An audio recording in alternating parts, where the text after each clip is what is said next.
Hi guys, welcome back to August Love Story, the channel. My name is Artika. And I'll be Tommy today. Okay. And tomorrow. And the day after that. Today we are reviewing Married at First Sight, season 18, episode 11. That episode is titled He Said, She Said. If you guys haven't already. But what did God say? That's the title of a play. That reminds me of Martin. He wrote that hit stage play. Lord, Mama tired. If you guys haven't already, please subscribe to our channel and turn on the notification bell. Oh, we got a special guest today too. Quad is here. Can you say Quad? Okay. I am also a little bit congested, but here we are. Yeah. I'm going to start with Karla and Juan because that's the people I wrote the least about. I literally didn't even write their name. All right. So Karla and Juan. Karla's sister came by to have lunch with her, and they talked about her upcoming plans with making money. Mm-hmm. She did let her sister know that she had a client come by the house, and she did her hair. And throughout the episode, the theme has been, what is Karla going to do with her life? Yeah. So how old is Karla? Did I put that in here? 34. 34. Mm-hmm. Like, okay, everybody goes through things and everybody's still trying to figure. We all just trying to figure out life here. Mm-hmm. Nobody has a blueprint. Nobody has the manual. Life throws you lemons and you just got to make sweet tea and lemonade. So this whole theme of her actually going to start a business, which one I thought she already had. She's an entrepreneur already. Like, I'm thinking she already had a business. She called herself an entrepreneur because she was a hairstylist. Which I get. You know, no, I'm not saying there's anything wrong with it. I'm just explaining. Right. But it's like, man, it seems like Juancho is teaching her what to do. Because they had a lunch, dinner, something. I don't know. They went out for some food. And he was like going through the basics. And I was like, baby, why don't you have a website?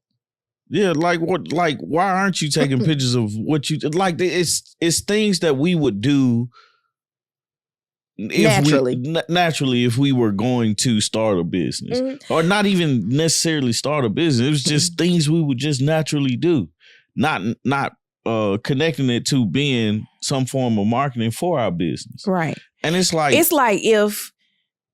if you were making a t-shirt, you would take a picture of said t-shirt and be like, look what I made. Right. Or wear it here and be like, hey, man, you can get this t-shirt, you know? Mm-hmm. But the thing is, it's like, man, sitting there in their conversation, and I don't remember the part where she was sitting there with her sister, but just sitting there hearing how Juan is like basically talking with her, all right, you need to come up with a business plan. You need to do this, get your social media together, do this, do that, do this, do that. I'm like, what research, what legwork have you done? What legwork have you done to figure out what's going on, what you're doing? Why does it seem like, why does it seem like he's more concerned with what you're going to do than you are? I don't think he was. Well, yeah, he was definitely concerned with what she was going to do because he's looking at it like, you ain't coming to my house. You ain't finna stay here. But also, it was just the basic things of, you need a website, you need the pictures, you need to be putting this stuff online. Like, okay, quiet. Okay. You need all these things. And she had her notebook out and she was taking notes on it. But I was like, what does she do? Because like the very first person that I thought about was your cousin. She does hair. She has her booking site. When she started your lock, she sent you the link to her booking site and was like, hey, right, get in. Right. But it's she did legwork. You know what I'm saying? Like, I understood where she was coming from with everything. She did the legwork to do things. Please move that cup. She did the legwork to do things. And, you know, she's doing what she needs to do. But with Karla, you're looking at it and you're like, what are you doing? You know what I'm saying? Like, what are the steps that you're taking to make sure outside of I'm just hearing what Juan has to say and I'm gonna write the notes and, you know, I'm gonna just do what Juan tells me to do. Like, buy a book. Like, what books have you read? What YouTube videos have you? Because everything you want to learn to do is on YouTube. You don't even have to read it now. You just watch a video and you can figure out how to do half the stuff that you're trying to do. When I see those people give you, this is how you start a t-shirt business videos, I always be like, man, these are a bunch of fluff. But now I'm seeing people like Karla really need those videos. Yeah. I never like, man, thought through that in that way. Just think about like all of this stuff that we have, right? Mm-hmm. Like the production as far as like I look at some of our early videos and be like, man, if I could go back and do these differently, I would. You know what I'm saying? Just because of YouTube. Mm-hmm. Looking at videos, how I need to set up this, how I need to set up that. What does this look like? Do I need that? Would this make my video look better? Would this make my sound better? But it's just investing the time in yourself in getting a better product. Mm-hmm. You know what I'm saying? And I feel like the only thing that she's doing is waiting for Juan to tell her what to do. And there's no, well, let me read this. What do you think about this? Because if the conversation was, well, I saw this and I wanted to do this and you know, this is what I was thinking about. More so than Juan just saying, hey, you need to get a business plan together. You need to do this. You need to do that. Let's have a specific thing to talk about. Is there a such thing as grants for me? Is there a such thing as this? Am I ready to get that? How do I get there? It was confusing, though, because she was like, she wants to be able to do hair, but in that same space, be able to do sound bowls. And I was like, a salon suite could work for her, right? Yeah. Because she don't want to have anybody else in there. But I don't know where you're going to do sound bowl work in the salon suite. It'll probably be when she closes the salon. She'll just be there all day. But the great idea, you know what I'm saying? Because you have an idea. Now put the work together. Yeah. And I know we're not going to see it, you know, in a week's time. We ain't going to see it at all. But she just, right. Because I'm not going to follow Karla to see what she's doing. She just, this. For me, right? And being in Juan's place, I'm not prepared for that. I'm not prepared for somebody who's coming into this thing and seemingly immediately I'm going to have to take care of. You know, immediately they're dependent for me.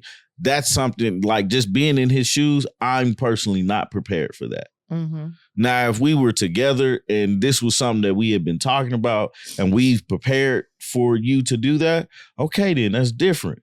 Or they make it out of the 8 weeks and, you know, a year later or 6 months later, she's like, look, this is what I want to do. Mm-hmm. That's a conversation between them. But she made a decision on her own and never consulted him about it. And now it's his responsibility to be like, okay, this is what we're doing. Like, I don't think that's right, fair, or smart. Yeah. You know, so obviously I don't have much to say about Karla and Juan this week. All right, Camille and Thomas. I don't have a lot to say about them. That's why we're getting them knocked out now. They're going to sit down and talk to Dr. Pepper. Dr. Pepper notes that Thomas is wearing the earrings that Camille gave him. They talk about their different backgrounds and how things have weighed on them from their past. Thomas being sad that he lost his dad before he felt like he truly needed his dad's wisdom. And Camille talks about her parents' separation and how she ended up going into protector mode for her sister when her parents were separated and then ultimately divorced. Mm-hmm. They ended up writing letters to their younger selves. I think they were the only ones to write letters to their younger selves. They were. I guess this episode. I guess this is early too. I don't know, but I guess it It don't matter about what your younger self thinks when y'all not gonna be together. Yeah. So Dr. Pepper was like, this the only shot we got. Write a letter to your younger self. Y'all do this activity. I don't think we found out much more about Camille or Thomas, and there was no conflict or anything like that. So I always thought that was a good exercise. I wanted to do it with you just to see and then read the letters and stuff one day, but I always thought that was kind of like good on reflecting on certain myths and ideas that you had about your situation now. Because a lot of times we are like growing up, we were asked, in 10 years, what do you want to do? Nobody knows the answer to that when you're a child, but you ask me that now. You like in 10 years, I'm going to be in high school. Right. Or like when you was in high school and that question came up, I remember that. And, you don't know how to figure it out, because if you're asked that question now I'm 37, somebody asked me that, the first thing I think about, all right, in 10 years, I'll be 47, and what does 47 look like for me, instead of what does 37 look like for me in 10 years? Like that doesn't make sense. I was talking to a childhood friend the other day, and we were talking about just not being able to imagine the lives that we have now. Yeah. I was like, never in my wildest dreams did I think that I was going to be getting woke up by a 2-year-old in the morning to morning or any of that stuff. It's just like, it's not like the big extravagant parts of your life that you never had in your wildest dreams. It's the little things. Right. And so, man, for them, I just think they're on a good trajectory. They're open and honest with each other. I just really commend Camille on how she communicates, because I can really appreciate it, because Thomas is going to say what he needs to say, but he's not a man of a lot of words. Yeah. To me. But Camille is going to get the message across in a way that you understand it, and it's not so in your face. Yeah. But it's sugar coated, but not too sugary, type of deal. So I really appreciated them. They give the hope of the show for me this season, but also with none of these couples working out, I still don't feel like this is a terrible season. No, I think this is a great season. But you still coming from last season when they was trying to trick us. So that was the biggest issue with last season. But this couple here, Camille and Thomas, I think we still haven't seen a real conflict with them, because I don't count he's not black enough as a real conflict. That's her thing. That was a story arc. Yeah. So I'm still waiting on how they get past the argument, that they have, because everybody argues. You ain't gonna agree with each other 100%. He was rocking his earrings though, in his suit and everything. I was like, look at that boy, man. Wore these to work to the bank. Man, I'm gonna do my thing with dollars. These, I got a wife. My wife got me looking all good and stuff. I wonder, do people like tell their coworkers, hey, I'm going on Married at First Sight? I don't know. Like, I would probably. Oh, I just think about like when you worked at the bank, everybody at that branch would have knew. Like, yeah, they would have knew, but it's like. Melissa would have been like, can I meet your wife? But nah, I mean, I think they probably know for like purposes of this is what I'm doing. I may need some time off or something like that. But outside of that, I don't think it's their business. That's all I got for them. Moving on, Michelle and David. We had this random scene of David outside in the sunshine being happy.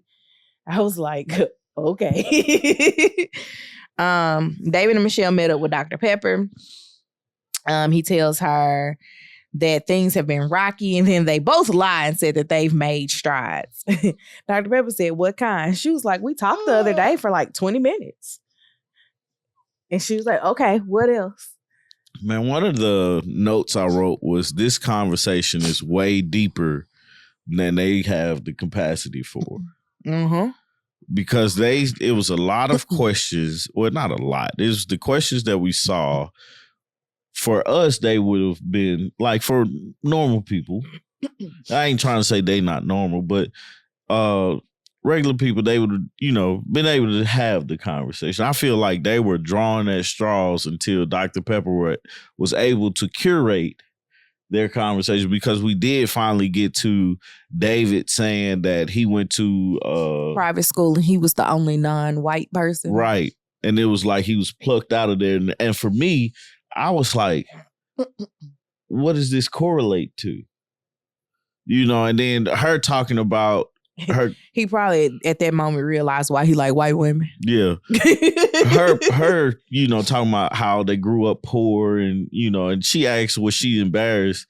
I think Dr. Pepper asked her, were you embarrassed by that? And she said no, and then proceeded to tell us everything that was about embarrassment. Like the thing about growing up, and I don't even want to say poor, but growing up without the wealth of money or the funds, you don't realize that, as a child, because you still have a good childhood. Like, unless things are just like dire. Yeah. Like we getting put out, don't have food, lights are always off and stuff like that. You still have some of those beautiful moments, none of that's like, we always had food, we always had lights on and, a roof over our head and stuff like that. But my mom didn't have all the money. Like I realized in college what my mom was working with. And I was like, I cried and was like, I won't ask you for nothing else. While I was in college, I was like, I'll figure it out. Because she didn't have it, but I got everything I needed. Mm-hmm.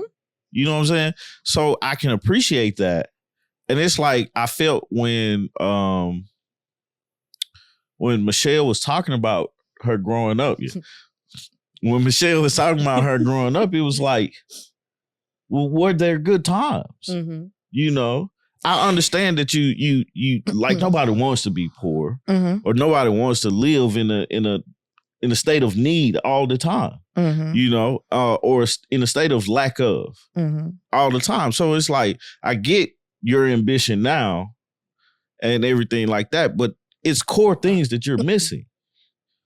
Like, even though I think her parents had split up, or no, she didn't know her parents to have been together. Yeah, she said they broke up when she was like 3. Yeah, so even though you didn't know your parents to be together, there still was a family dynamic there. Yeah, I don't know my parents to have ever been together.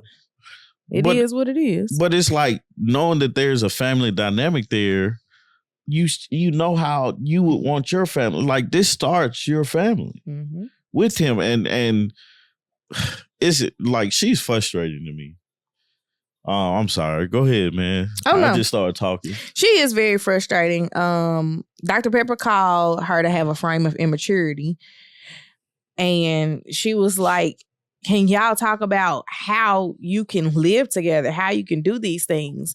And she was talking about specifically him being able to afford a home, this, that, and the third. He was like, I don't have the savings, because he tanked all his savings in this bar. But I'm like, what we keep failing to realize is that 2 is better than 1, right? If you can put your income and his income together, you could develop a plan to own a home in less than 2 years. Because if you're not on the trajectory to own a home right now in your current lifestyle, and he's not in his current lifestyle, because that's not something that he's shooting for, combining incomes fixes that. But your fixation is, you need to change what you have on, and I don't like that you live in your parents' house. Well, if y'all are married, he won't live in his parents' house. Right. Y'all probably get an apartment together. she's not looking at it from a standpoint of I have a partner. She's looking at it from a standpoint of this is not the guy I chose. Mm-hmm. This is not who I chose, and I don't like him. Yeah. And there's nothing about him that I will like because of his circumstance and his mindset. Like I'm like, if you look at David does have a childish mindset, but David is a grown man. If he wants to be married and keep this woman, and we see that he wants to be, I ain't gonna necessarily say wants to be married to her. But he wants to be married. But he wants to be a husband. Mm-hmm. And he wants to have a family. You know, you can see that. But the issue, I think, mostly for him is she's found all these faults with him. And it's like, because you found these faults and we didn't give a real chance to try to get to know each other, we're going to get to know each other, but that's as far as it can go. Mm-hmm. I don't see them miraculously turning around, especially with the preview that we saw. Even without that preview, I was like, that girl don't like him. It's funny because she can start to like him, and for him, it would be, I'm good. I'm good, love, enjoy. Yeah. She did take him to see her stylist. And picked out a jean jacket. You mad about him wearing jean shorts and you pick out a jean jacket? This elevates your look. He was like, yeah, I'm gonna get some of this stuff. Right. But it's for me, that part, it didn't piss me off, but it was like, allow him to his own flavor. Don't try to make him match your style, because I didn't see her as a, like, it's nothing that she's worn that I was like, oh, that's fire. Mm-hmm. You know, you can look at Emem wore the thing to the dinner. The cape. Yeah, like, that's okay, cool. You know, that's something to look at. All right, Emem. I would say Emem has been fairly stylish this season. Yeah. Like, as far as the cast is concerned. Like, Karla has her own unique style. When you see things, you be like, that's Karla. Yeah. There's nothing that's just stood out about Michelle and around the board. Around her clothing. Like, no, around her being. Right.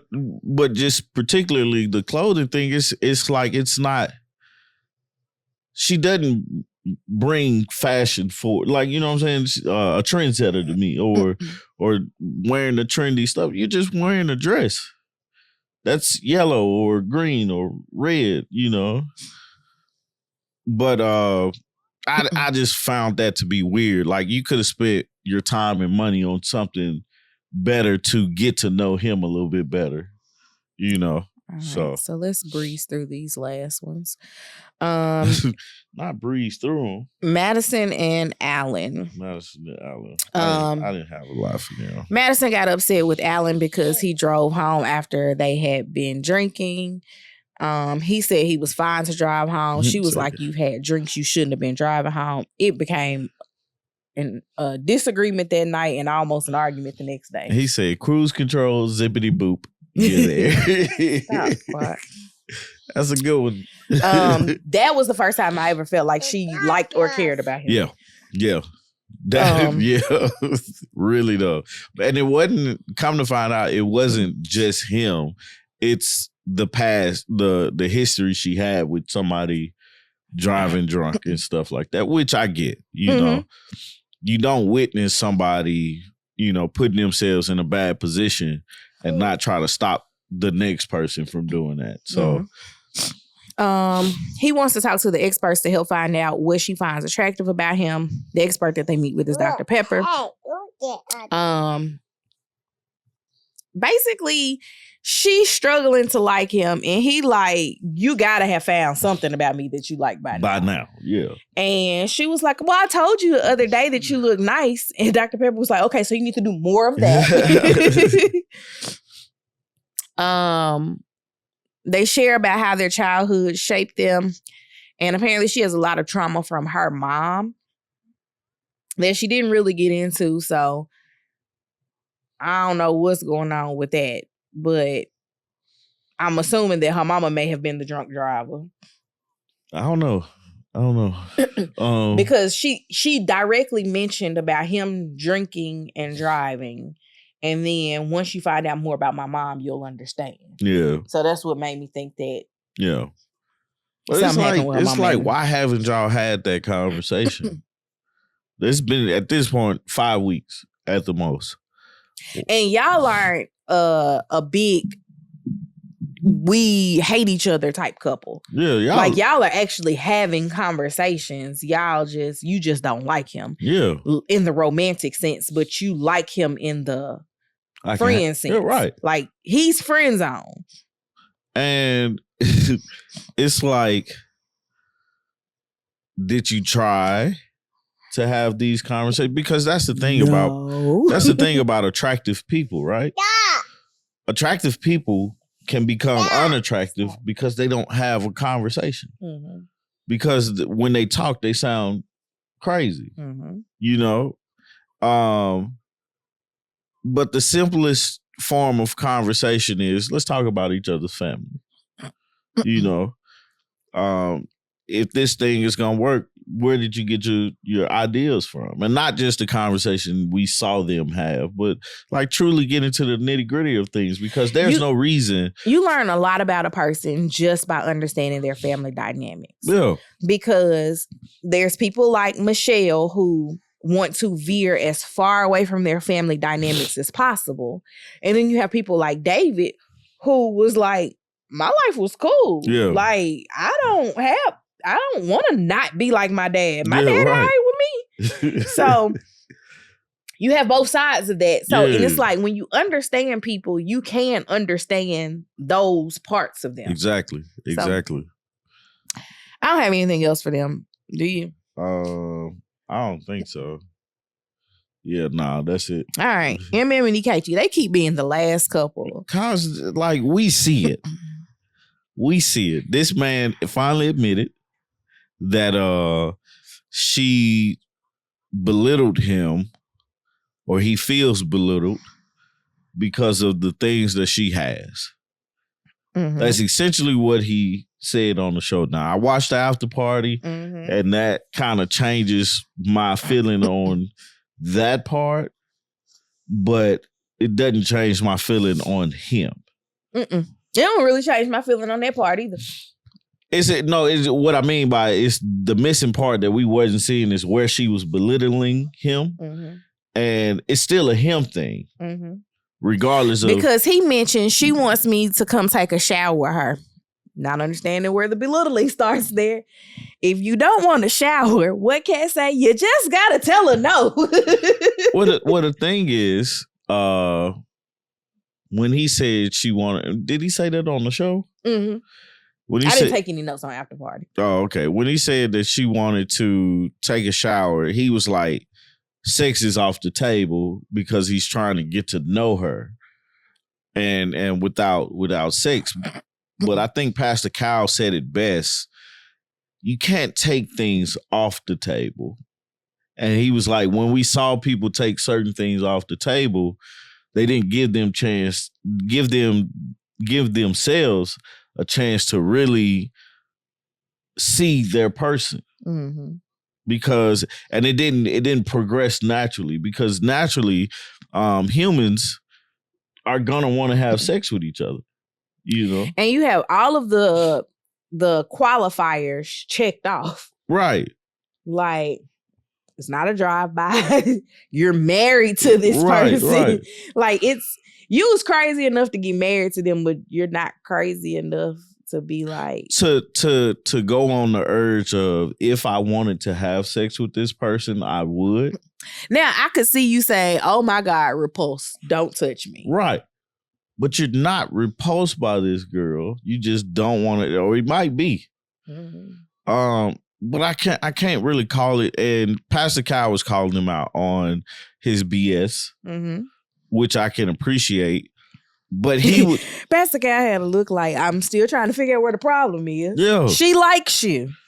Do you like her? What else she got?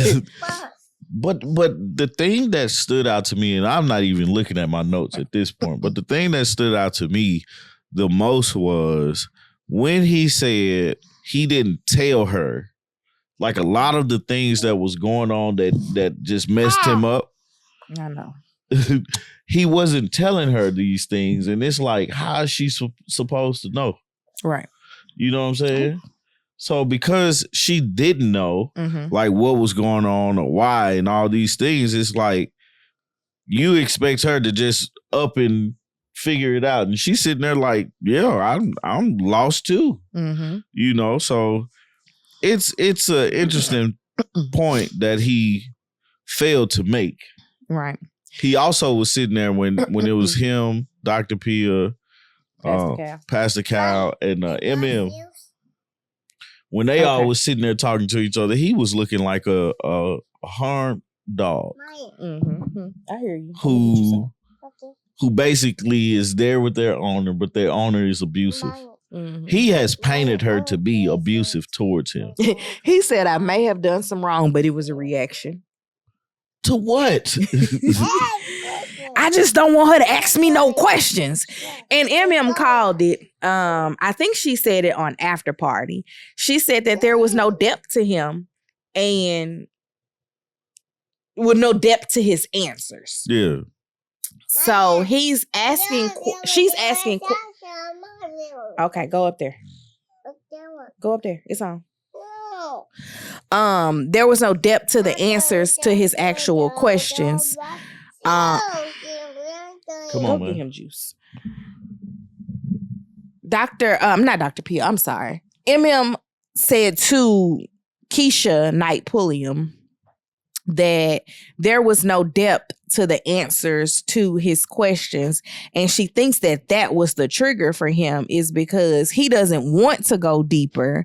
And her asking questions, trying to find more information, made him feel away. Now, Pastor Cal in the episode said that he was art and she was science, and you have to find a way for those two to come together. I can understand that, but getting to know a person doesn't have to be a difference of art and science. I don't understand how you want to get to know a person through watching a movie. And that's the kind of stuff that he said he wanted to do. Yeah, the thing that I was thinking he was trying to figure out was knowing you through experiences. When he said that, and I was like, but you have to have the experience. And going to bed, getting off work and getting home at 5:00 and going to bed at 8:00 does not leave room for experience. You have to be able to talk about that said experience, because we have an experience when we first got together. When we went to Stone Mountain and the little girl was on the on the lift. And she was like screaming, and I'm like, "Look, baby, you okay? You are a kid next to me. You are the first one that I'ma look and try to make sure it's okay." Especially after her eyes got big and she grabbed onto you. Right, she did. I just couldn't do nothing but laugh. But that's the experience that me and you had, that we wasn't talking, and I wasn't asking you how you feel, and all that. But we just, it's more to that story, and I was like, man, but that's the way I thought he was trying to go with it. Right.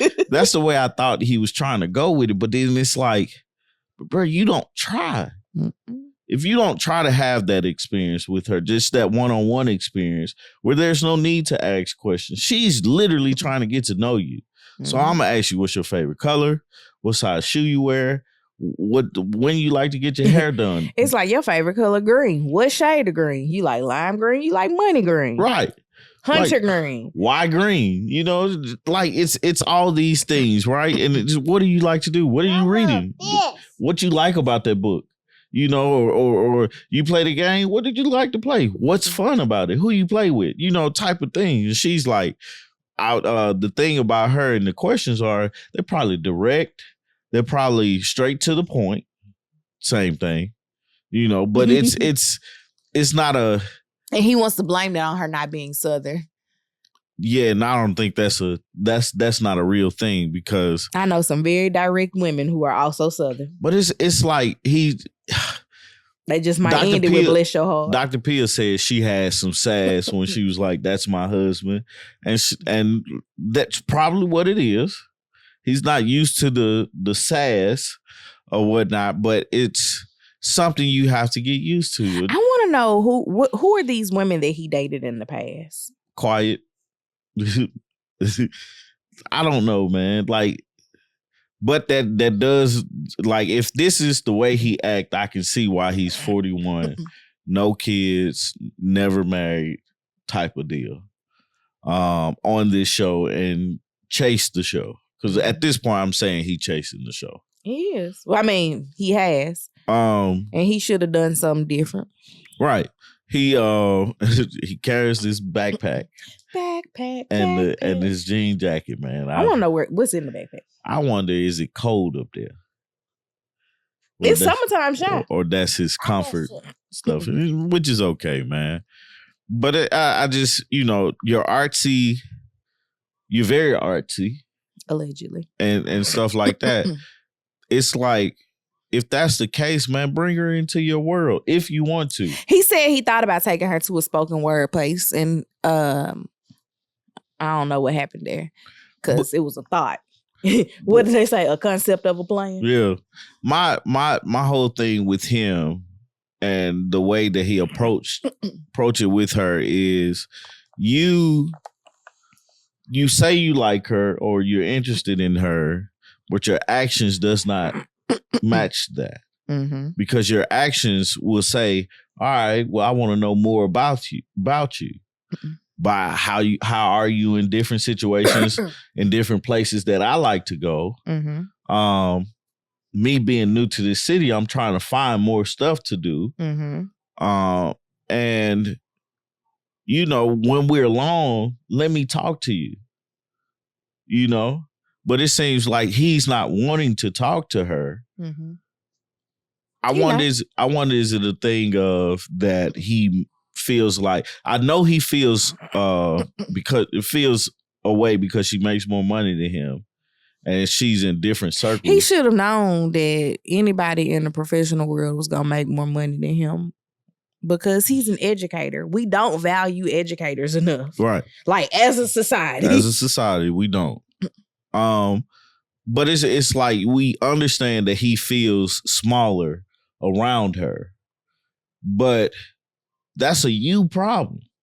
You have to fix that. She's doing everything she possibly can to make you comfortable. She's asking the questions, but you have to respond in a manner more than I meant what I said when I said it. That would have pissed me off. Oh, man. You know what I'm saying? Like it makes me want to have the Arthur fist. Like every question that we've seen him answer for her has been a question that needed more to it. Has been like he answered it in a way that says, hey, I need more to that answer to get my question answered. And I think Pastor Kyle said it.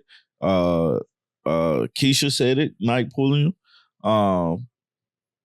You said it. That this dude's answers are he's answering something else.